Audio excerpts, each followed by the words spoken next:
மக்கள் எல்லாருக்கும் வணக்கம். ஐயா பார்த்தீங்கன்னா, தாம்பரத்துக்கிட்டேருந்து வந்திருக்கிறாரு. செமையா செங்கல்பட்டுங்களா? செங்கல்பட்டு சிங்கப்பெருமாள் கோயில் அங்கேருந்து வந்திருக்கிறாரு. ஐயா உங்களோட பேருங்க ஐயா? முகமது ரஃபீக் ஐயாவோட பேர். நம்ம செமி ஆட்டோமேட்டிக் மிஷினை பார்க்குறதுக்காகவும், தளவு எப்படி பிரிக்கிறதுன்னு ட்ரைனிங் எடுக்கிறதுக்காகவும் வந்திருக்கிறாரு. ஸோ அவர் எப்படி பிரிக்கிறார் அப்படிங்கிறத உங்களுக்கு லைவாக இப்போ காட்ட போகிறேன். ஏன்னா நேற்று போட்ட வீடியோவில் வந்து தளவு பிரிக்கிறது எப்படி அப்படின்னு உங்களுக்கு காட்டல, டைம் பத்தாதனால. அதனால் இப்போ அவருக்கு ட்ரைனிங் கொடுத்துருக்குறேன், நல்லா பிரிக்கிறாரு. ஸோ அதை வந்து உங்களுக்கு காட்டுறேன். அவர் செய்கிற கரெக்ஷன்ஸ், செய்கிற அந்த சின்ன சின்ன தவறுகளையும் வந்து இப்போ கரெக்ட் பண்ணுறேன். அதெல்லாம் நீங்களும் கவனமாக பார்த்துக்கணும், சரிங்களா?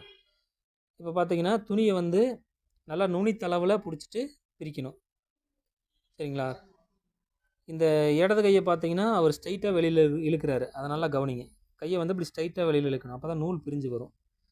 அதே மாதிரி ஒரு ஒரு கார்னர்லேருந்து இன்னொரு கார்னர் வரைக்கும் கொஞ்சம் கொஞ்சமாக அப்படியே பிரித்து விட்டு போகணும். எங்கேயும் கேப் இருக்கக்கூடாது, எச்சுக்காமே இருக்கக்கூடாது. இப்போது இந்த இடத்துல பார்த்தீங்கன்னா ஸ்டக் ஆகுது. என்ன காரணம்னு பார்த்தீங்கன்னா, இங்கே இங்கே வந்து ஜாஸ்தியாக விட்டுட்டார். இப்போ இங்கே வந்து லோவாக கீழே போயிடுச்சு, இங்கே மேலே இருக்குது. அப்போது இந்த அதிகமாக இருக்கிறத வந்து அந்த மட்டத்துக்கு எல்லாத்தையும் குறைச்சி கொண்டு போகணும். இந்த இடத்தையும் கரெக்ட் பண்ணணும். பண்ணால் அது ஈஸியாக வந்து இல்லைங்க.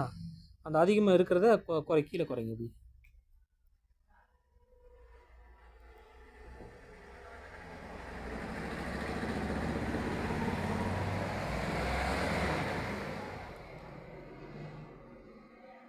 எந்த இடத்துல பிரிக்கிறீங்களோ இந்த பிடிக்கிற வேறலையும் அந்த இடத்துக்கு நவுத்திக்கிங்க. அப்போ தான் கரெக்டாக வரும், இல்லை எச்சு கம்மியாக போயிடும்.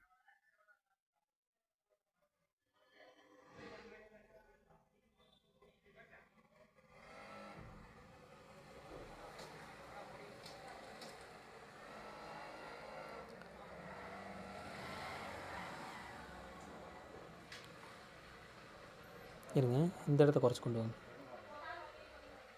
அதோட ஹைட்டை குறைங்க.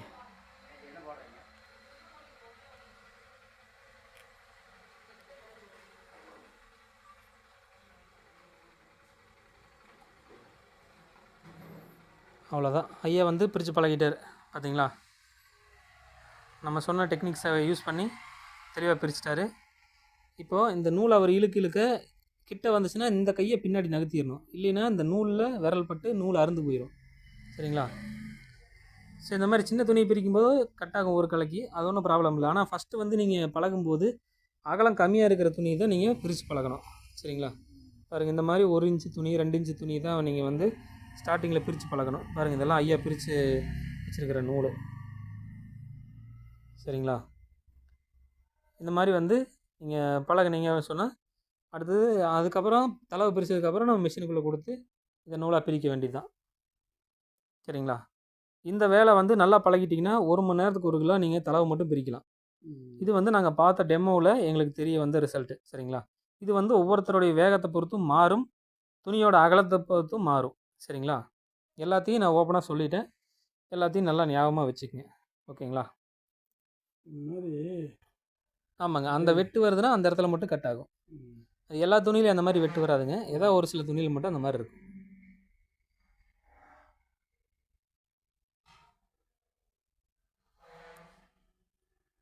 வேணால் அதை கட் பண்ணி எடுத்துகிட்டு நம்ம அதுக்கப்புறம் கூட பிரிக்கிறதுக்கு ஆரம்பிச்சிக்கலாங்க.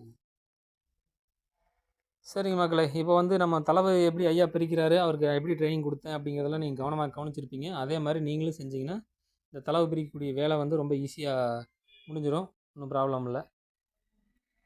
வேறு ஏதாவது டவுட் இருந்தால் வீடியோவில் தெரிகிற நம்பருக்கு எனக்கு கால் பண்ணுங்கள்.